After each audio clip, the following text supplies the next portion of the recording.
What does it mean to wake each day knowing your life does not belong to you? Isaiah asked himself this question every morning. Though the answer was always the same, it meant pain, it meant silence, it meant chains. The sun was not yet above the tree line when the overseer's horn split the air, dragging him out of restless sleep. He rose from the dirt floor of the slave quarters, joints stiff, muscles aching from the day before. The wooden shack groaned as men, women, and children stirred silent, resigned, moving like shadows to avoid drawing attention. The stench of sweat, mildew, and despair lingered, yet no one complained. Complaints only earned lashes, and lashes earned scars that never healed. Isaiah was tall for his 23 years. His body carved from endless toil in the cotton fields. His back bore ridges of scar tissue, layered like bark on a tree, each mark a record of disobedience, real or imagined. When he stretched, the wounds tugged and burned. A constant reminder that he belonged not to himself, but to Colonel Whitaker, the master who called himself a gentleman, yet whose cruelty was as routine as the sunrise. "Move." The overseer Mason barked at the doorway. His whip coiled in his hand like a serpent waiting to strike. His voice was gravel, his eyes pale with cold satisfaction. The slaves filed out, Isaiah among them, into the damp morning air. The sky was streaked with gray, the air heavy with dew. It would be another long day in the fields. The march to the cotton rows was silent. Feet pressed against dirt paths worn smooth by decades of suffering. Each step Isaiah took felt heavier than the last, but he forced himself forward. He had seen what happened to those who faltered before the work even began. The fields stretched out endlessly before them, waves of white cotton blooming against the dark earth. To others, the sight might have been beautiful. To Isaiah, it was a prison without walls, the cotton plants like claws reaching for his skin. His hands were already raw, fingertips torn, nails cracked from years of picking. Today would be no different. "Get to it," Mason snapped, cracking the whip against the air. The sound alone made some flinch, though Isaiah kept his face still. He bent low, plucking the cotton bolls as quickly as his fingers allowed. Each plant fought back with hidden thorns that pierced his skin.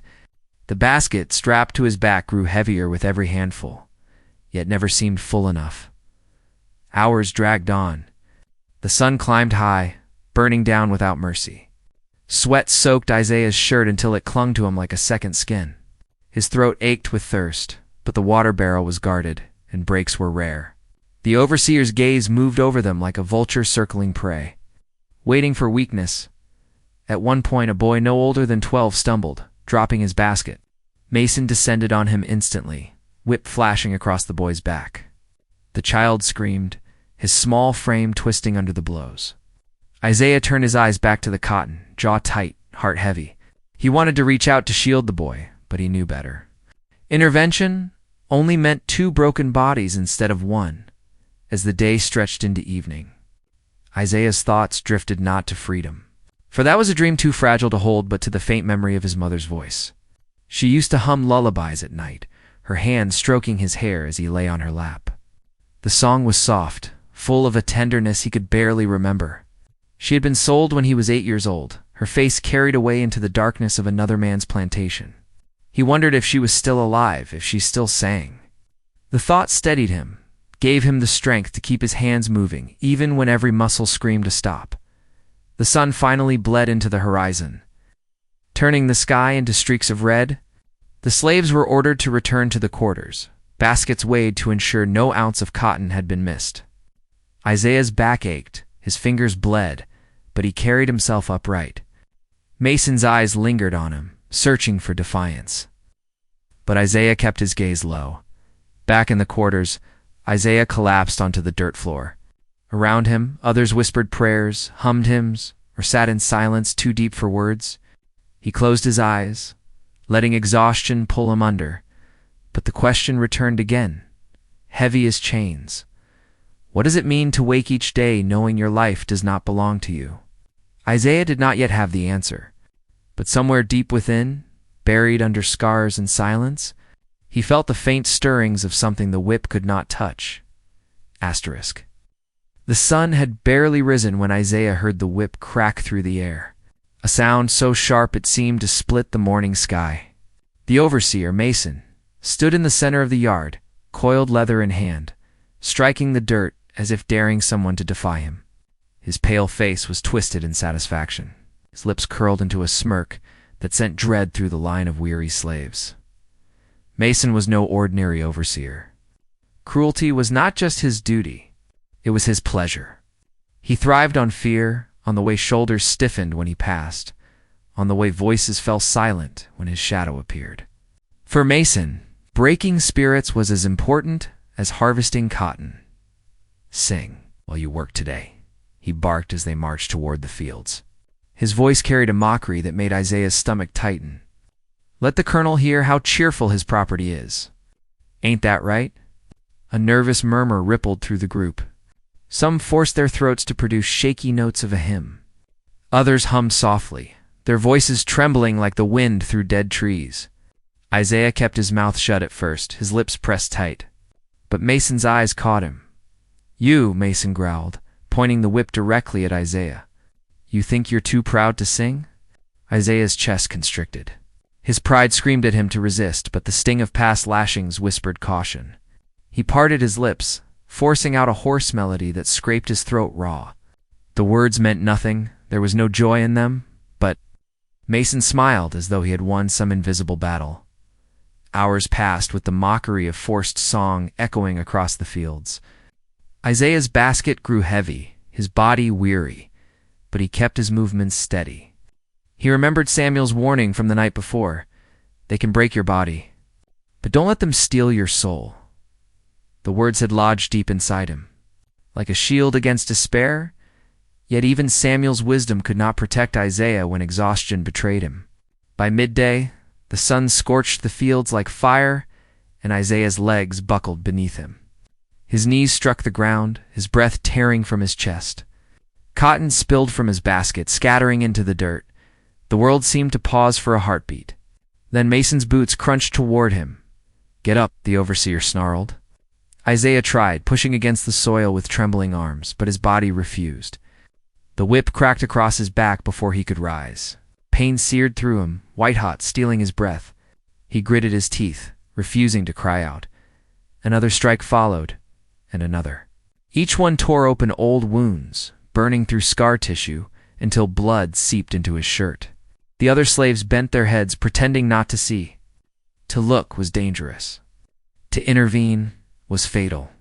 Isaiah knew this, yet some part of him still longed for someone to speak, someone to acknowledge the injustice.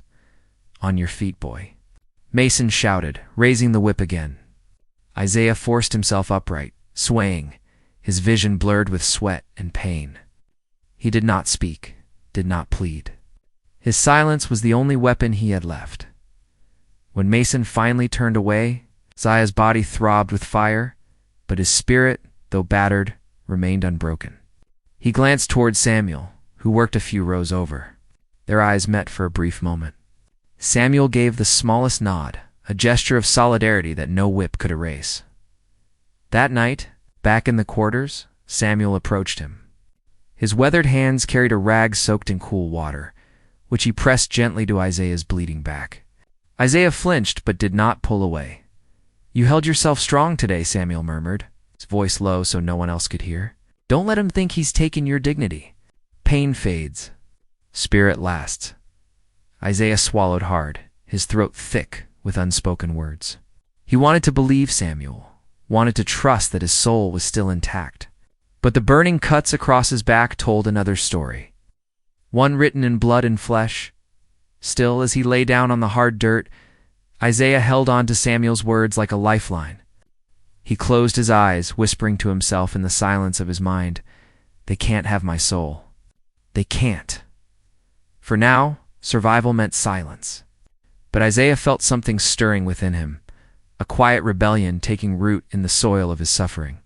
And though Mason's whip had marked his body once more, it had also awakened a defiance that refused to die. The morning air was heavy with mist, clinging to the skin like sweat even before the work began. The slaves lined up, baskets in hand, shoulders already bent beneath the weight of what the day would demand. Isaiah's back was still raw from the whipping Mason had given him, each movement sending jolts of pain through his muscles. Yet there was no time for healing. The fields waited, endless and merciless. Cotton stretched in every direction. A sea of white blooms masking the thorns that lurked beneath. To outsiders, it might have seemed a landscape of abundance. To Isaiah, it was a battlefield won, where the enemy was the very earth he was forced to bleed into. Each plant clawed at his hands, tearing skin, embedding slivers in his fingertips. By noon, his palms were slick with blood, staining the cotton red before it was stripped away. The overseer, Mason, prowled the rows like a wolf circling sheep. His whip swung lazily at his side, but his eyes were sharp, always searching for weakness. Every stumble, every pause was met with a strike. He enjoyed catching someone faltering, as if suffering were a game only he could win. Today, his prey was not Isaiah, but someone smaller. Mary, barely 14, had been pulled from the house to work the fields.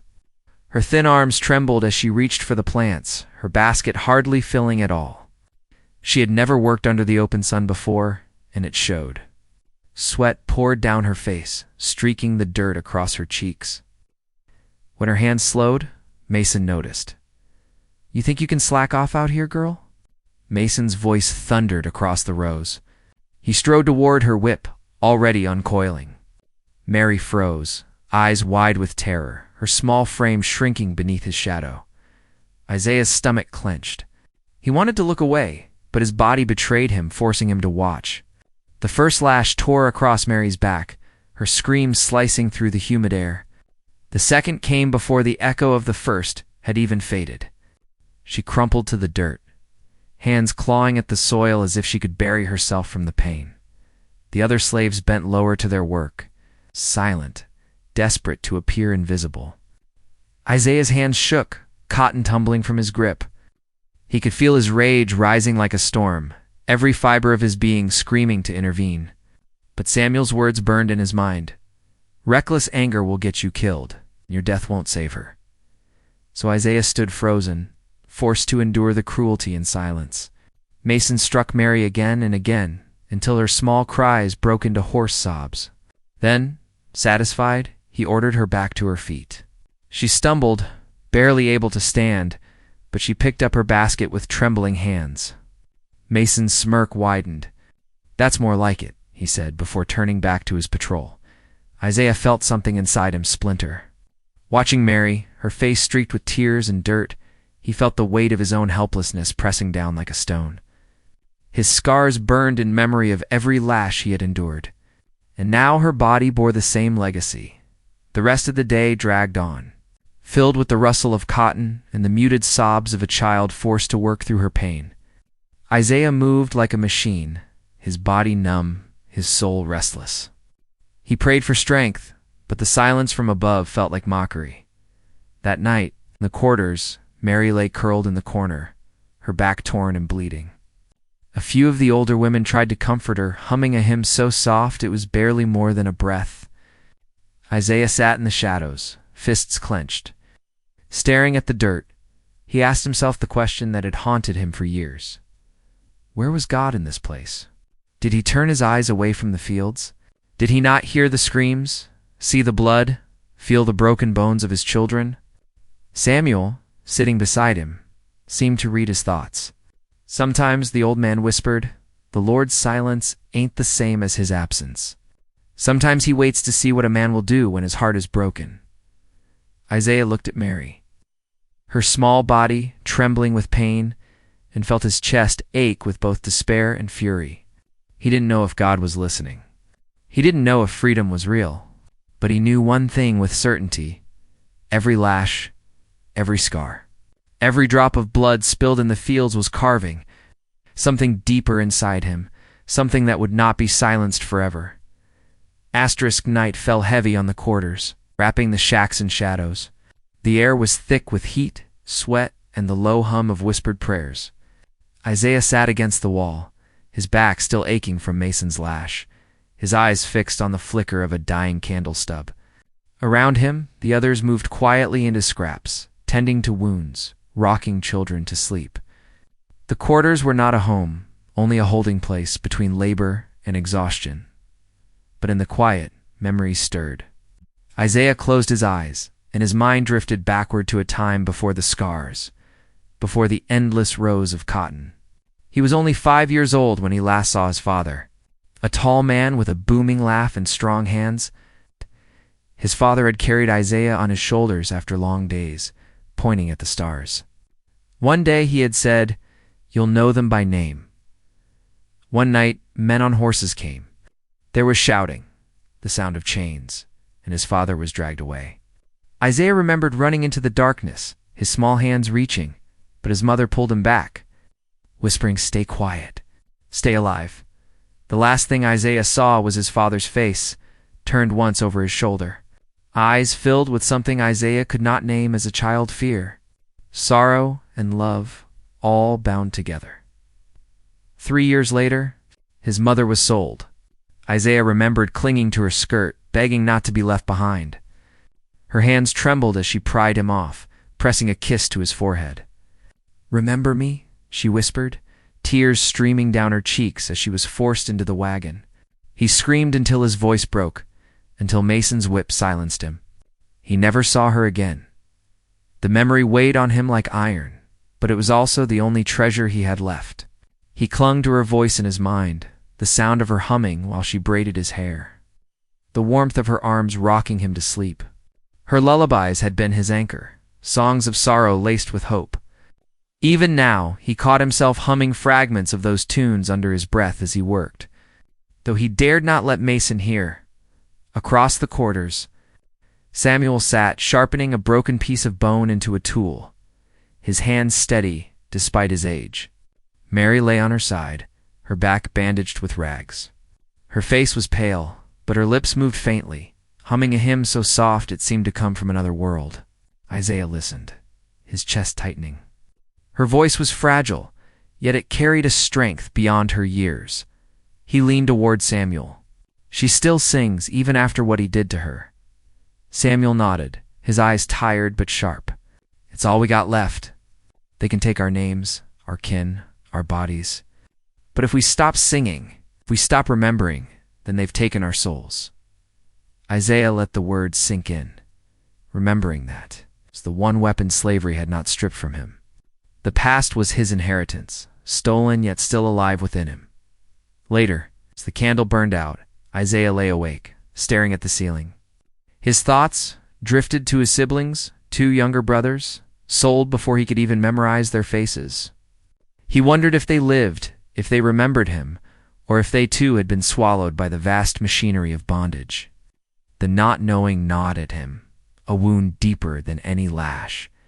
He whispered into the darkness, as if speaking to the ghosts of his family, "I ain't forgot you. I won't." For a moment, he thought he heard his mother's lullaby in the wind, carried through the cracks of the shack. It was not real, but it was enough. Enough to remind him that he was more than cotton, more than chains, more than Mason's whip. He was a son, a brother, a man broken, but not erased. As sleep finally claimed him, Isaiah held on to those echoes of the past. They were faint, fading like shadows at dawn, yet they were his. And as long as he remembered, he could not be fully owned. The colonel's house stood at the heart of the plantation, looming above the fields like a fortress. Its white columns and polished windows were meant to show power and refinement, but to Isaiah, it was a place of dread. Few slaves were called inside, and when they were, it was rarely without humiliation. One evening, Mason appeared at the quarters. His shadow stretched across the doorway as he barked Isaiah's name. "Colonel Whitaker wants you at the house." Now, a cold weight settled in Isaiah's stomach. He wiped his hands on his trousers and followed, each step heavy with foreboding. The path to the big house felt longer than the fields themselves. Lanterns glowed from the porch, throwing long shadows across the yard. Laughter drifted out of the windows, laughter that carried the sharp edge of mockery inside. The parlor was filled with guests. Men in fine coats, women in silks, their voices smooth with wine and privilege. They looked up when Isaiah entered, their eyes lingering on him like he was an object for display. Colonel Whitaker leaned back in his chair, cigar smoke curling around his face. His gray hair was slicked neatly, his boots polished. He smiled at Isaiah in a way that held no warmth. "Gentlemen," Whitaker said, gesturing toward Isaiah, "this here is one of my finest. Strong as an ox, obedient as a hound. Watch this." He ordered Isaiah to step forward. Isaiah obeyed, lowering his head. Whitaker made him kneel on the rug before the guests, as though parading a trophy. Laughter filled the room. One of the men spat his tobacco into a cup and said, "Does he bite if you pull his chain?" The colonel chuckled. "Not unless I want him to." Isaiah's jaw tightened, but he kept his face still. He had learned the danger of letting his thoughts show. Inside, however, his pride twisted into rage. Every chuckle, every glance stripped away another layer of his dignity. Whitaker snapped his fingers. "Fetch drinks for my guests." Quickly now, Isaiah rose and moved to obey. His hands trembled as he poured wine into crystal glasses, the liquid sloshing dangerously close to the brim. One of the guests deliberately stuck out his boot, causing Isaiah to stumble. Laughter erupted again. "Careful there, boy," the man jeered. "Don't spill on my coat. That's worth more than you." The words burned, but Isaiah held his tongue. He handed the glass over with steady hands, refusing to let them see him break. Later, Whitaker called him back to the center of the room. "Now thank me," the colonel ordered. Isaiah froze. "Sir?" "Thank me," Whitaker repeated, his voice sharp. "Thank me for the food you eat, the roof over your head, the clothes on your back. Thank me for keeping you alive." The room fell silent, all eyes on Isaiah. His stomach churned. Every instinct in him screamed to resist. But the colonel's gaze was unyielding, and Mason stood at the door, whip in hand. Isaiah lowered his head. "Thank you, sir," he said, the words bitter on his tongue. Whitaker's smile widened. "See? They're happiest when they remember who owns them." The guests roared with approval, raising their glasses. To them, it was entertainment humiliation dressed as civility. To Isaiah, it was another scar, not on his body, but on his spirit. When the gathering ended, Mason escorted him back to the quarters. The night was thick and silent, broken only by the cricket's song. Isaiah's chest felt heavy, his throat raw from words he had been forced to speak. In the darkness of the shack, Samuel noticed his expression. "What did they do to you?" Isaiah shook his head. "Not the whip." "Worse." He didn't explain, but Samuel seemed to understand. "Sometimes chains weren't leather or iron. Sometimes they were words forced into your mouth. Dignity ground into the dirt." As Isaiah lay down, he whispered to himself, "They can own my body. They can twist my words. But they cannot take the truth I hold inside." Still, the bitterness lingered like poison, a reminder that the colonel's cruelty was not always loud or bloody. Sometimes it was quiet, smiling, dressed in silk and far more suffocating. The night was restless in the quarters. Rain tapped against the roof, leaking through cracks to drip into the dirt floor. The slaves huddled together, some whispering hymns, others rocking their children against the thunder's growl. Isaiah lay awake, staring at the dark beams above him. Sleep would not come. Humiliation from the colonel's gathering still pressed on his chest like a weight. Samuel sat beside him, his hands busy carving a sliver of wood into something small and careful. His face was calm, but his eyes, shadowed by years of surviving, carried a storm of their own. "You think about freedom much, Isaiah?" Samuel asked suddenly, his voice low. Isaiah turned, startled. "Freedom?" Samuel nodded. Word's been spreading. "Folks say there are people out there helping slaves run north. They call it the Underground Railroad." Isaiah frowned. "Railroad. Not a real one," Samuel explained with a wry smile. "Safe houses, secret paths. Some made it out. Others didn't, but it's there.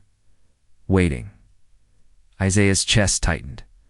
Freedom. He had heard the word whispered before, like a ghost story told around dying fires. To imagine it life without chains, without Mason's whip, without Whitaker's sneer felt dangerous. Hope was sharper than any lash dot. Mary, lying nearby with her back still healing, lifted her head. "Is it true, Samuel?" Folks really made it. Samuel's expression softened.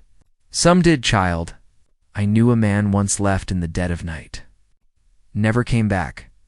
I like to think he made it. The room grew silent, every ear straining. Even the children stopped fidgeting.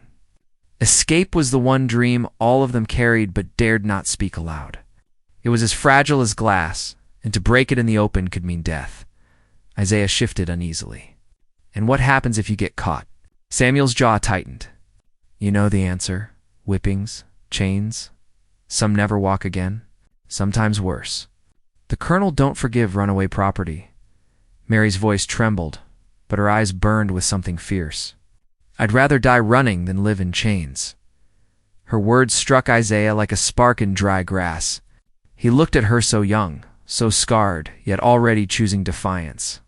He admired her courage, but feared for her life.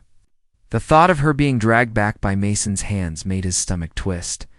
The rain outside grew heavier, masking their whispers. Samuel leaned closer. I ain't saying we run tomorrow. But listen, boy, you need to start thinking. Every man's got to choose. Live and die a slave, or risk everything for a chance at more.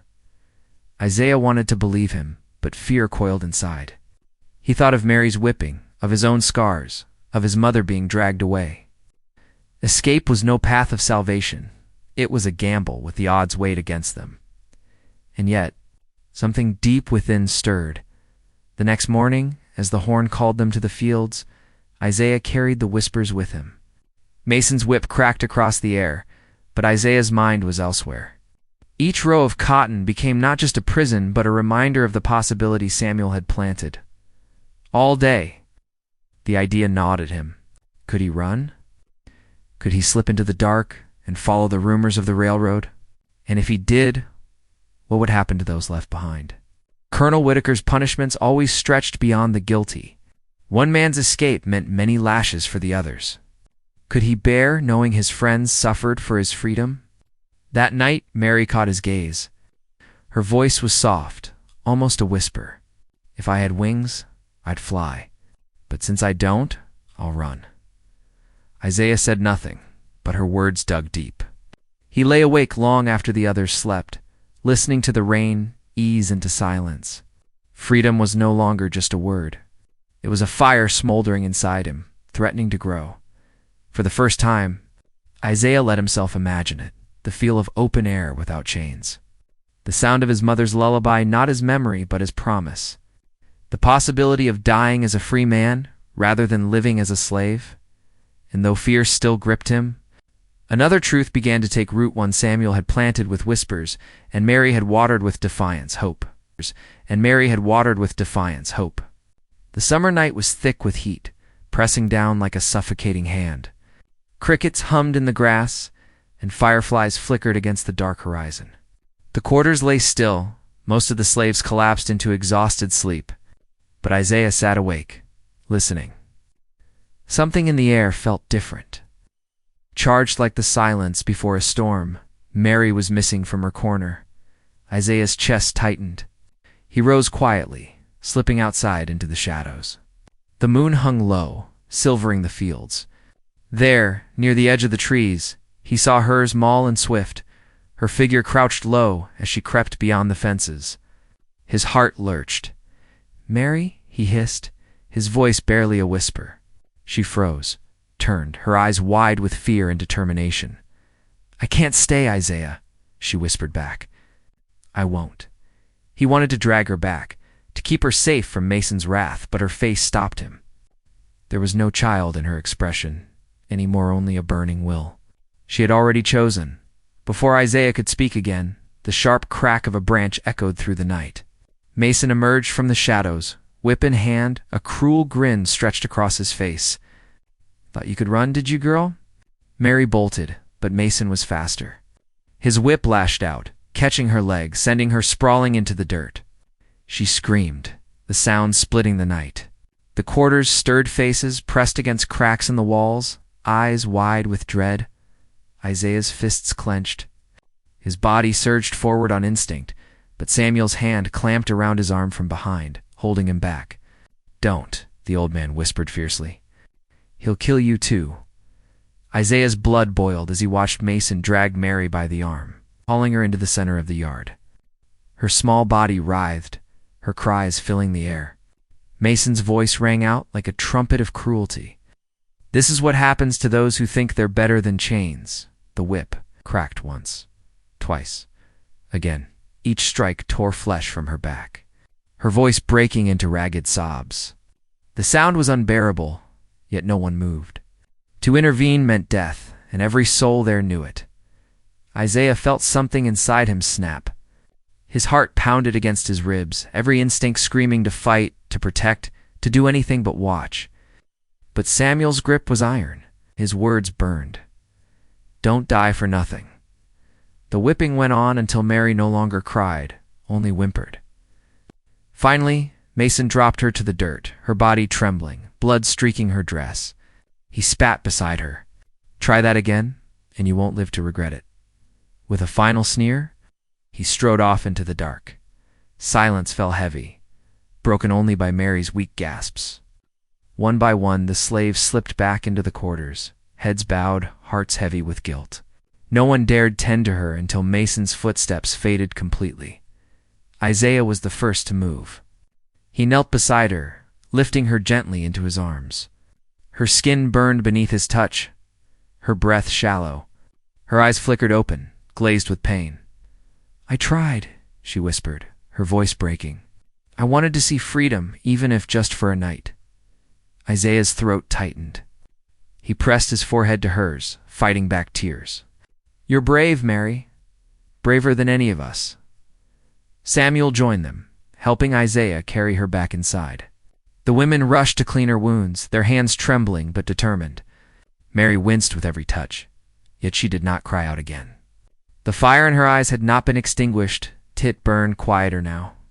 But it was still there. That night, Isaiah could not sleep. He stared into the darkness, Mary's screams echoing in his ears. Rage coursed through him like wildfire, hotter than any sun, stronger than any whip. He thought of his mother's lullabies, of Samuel's wisdom, of Mary's defiance. All of it collided inside him until one truth emerged. He could not remain silent forever as dawn broke. Isaiah's eyes burned, not with exhaustion, but with resolve. Mason's cruelty had planted fear. The colonel's humiliation had planted shame. But Mary's fire had planted something else, something dangerous, something alive. Isaiah knew it now with certainty. Even if freedom cost him his life, he would no longer bow quietly. Asterisk, the sun rose over the fields with merciless heat. Just the kind that pressed sweat into wounds and turned breath into fire. For the slaves, another day meant another round of back-breaking labor. Overseer's lash and the endless weight of despair. But for Isaiah, this day felt different. His body was the same scarred, but his spirit had shifted. He had seen Mary nearly beaten to death for daring to dream. He had felt the iron grip of Samuel holding him back as rage burned through his veins. He had endured the colonel's mocking hands, the overseer's whip, in the emptiness of nights spent staring into darkness. But something inside him had broken and in its place. Something new had been born. He whispered to himself as he stepped into the field. No more. Mason's eyes caught him almost immediately. The overseer's sneer spread wide, sensing something different in Isaiah's stance. He cracked his whip against the dirt, the sound sharp as thunder. You, Isaiah, pick faster, or I'll skin your back today. Isaiah didn't move. His hands hung at his sides, still and steady. For the first time in his life, he did not reach for the cotton sack. He simply stood, the sun glinting off the sweat on his face, his gaze fixed ahead. Mason's smirk faded. You deaf boy. He strode forward, whip coiled in his fist. The field went silent, every slave frozen in place, watching with wide eyes. This was madness. To disobey openly was a death sentence. I said pick. Mason's voice dropped low. Dangerous. Isaiah's voice rose, strong and clear. I ain't your beast. Not today. A gasp rippled across the rows. Mason's face darkened with fury. The whip cracked, slicing across Isaiah's back. Pain exploded through his body, but Isaiah did not fall. He staggered, then straightened, his jaw tight, his eyes blazing. Again, Mason struck. Again, Isaiah stood. His chest heaved, blood soaking into his shirt, but his voice rang out louder than the whip. "You can break my body, but you'll never chain my soul." The words hit the field like lightning. The slaves stirred, whispers rising like wind through tall grass. Mary, still weak from her beating, lifted her head from where she worked, tears spilling down her cheeks. Samuel's eyes burned with pride and sorrow all at once. Mason roared, his rage uncontainable. He raised the whip once more, but this time Isaiah lunged. His hand shot forward, gripping the leather mid-strike. The overseer stumbled, startled, as Isaiah yanked the whip free. For a heartbeat, silence reigned. Isaiah stood tall, whip in hand, blood dripping down his back. He could feel every gaze upon him, the slaves, the overseer, even the distant figure of Colonel Whitaker watching from the veranda. In that moment, Isaiah was no longer just a man. He was a spark. "Run, Isaiah." Samuel's voice broke the stillness, filled with both warning and hope. Isaiah didn't run. He turned to face his people, raising his voice with everything left inside him. "We are not chains. We are not beasts. We are men." The field erupted, shouts, cries, gasps. Some slaves dropped their sacks, others clutched each other in disbelief. Mason charged, knife drawn, fury blazing in his eyes. Isaiah met him head-on. The struggle was brief, violent. The blade found its mark, plunging deep into Isaiah's side. He gasped, staggered, his strength failing. Blood poured hot and heavy, soaking the dirt beneath him. But even as life drained from him, Isaiah refused to kneel. He dropped the whip, pressed a hand to his wound, and stood tall one last time. His voice, though ragged, carried clear. "You can take my breath, but not my freedom." With that, his knees buckled. He fell to the earth, the world spinning, voices echoing around him. He caught one last glimpse of the sky, a vast, endless blue, unmarred by chains. Then everything faded into silence. The field stood stunned. Mason wiped his blade, panting, but no one moved to help him. Colonel Whitaker's voice boomed from the veranda, commanding silence, demanding order. But something had shifted, something beyond his reach. Mary crawled to Isaiah's side, her hands trembling as she touched his still face. Tears streaked her cheeks, but her voice was steady. "You're free now, Isaiah, and we'll carry you with us." Samuel bent his head, whispering a prayer. Around them, the slaves began to hum low at first, then stronger, a mournful hymn rising into the hot air. It was not a song of despair, but of defiance, of memory, of a man who dared to stand. Isaiah's body lay broken in the dirt, but his spirit lingered in every voice, every tear, every trembling heart that heard his last words. And though chains still clung heavy around their ankles, for the first time the slaves felt something stir among them, something more dangerous than rebellion, more enduring than pain. Hope. More enduring than pain. Hope.